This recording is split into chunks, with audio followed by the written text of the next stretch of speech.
Во делот на кривичниот законник, надлежно е Министерството за правда и ние веќе разговараме, реков дека и после случувањата се отварат сите прашања кои што може би помогнале во целиот овој процес и јас се сметам таа дебата легитимна во моментот во општеството.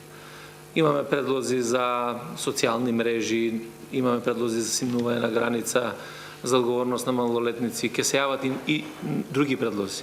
Мојот личен став е дека не треба ниту еден од овие предлози да биде отфрлен. Туку напротив да се отвори една широка дебата и сепак одлуките да ги носиме не водени од емоциите, туку да ги носиме од разумот, она што е рационално во одреден момент за да можеме да го направиме. Така да сметам дека кога се работи за безбедноста, сите опции кои што ќе подобрат безбедноста вреди и да се размисли и да бидат прифатени. Така да ќе отвориме дебата по конкретното прашање и треба да видиме.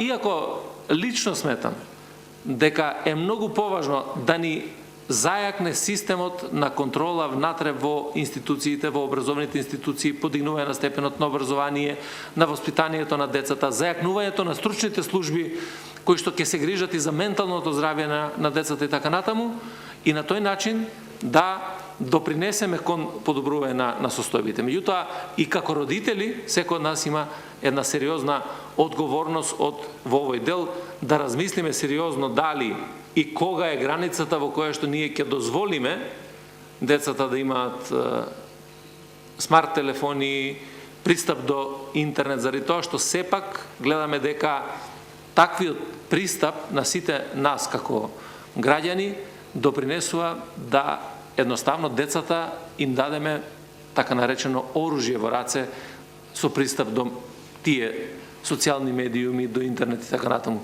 Времето на развој на технологијата ги овозможува сите тие активности. И ние не треба да се враќаме сега назад чекор кон развој на општеството. Меѓутоа треба да создадеме услови кои што ќе гарантираат безбедност во рамките на таква фаза на развој на технологијата.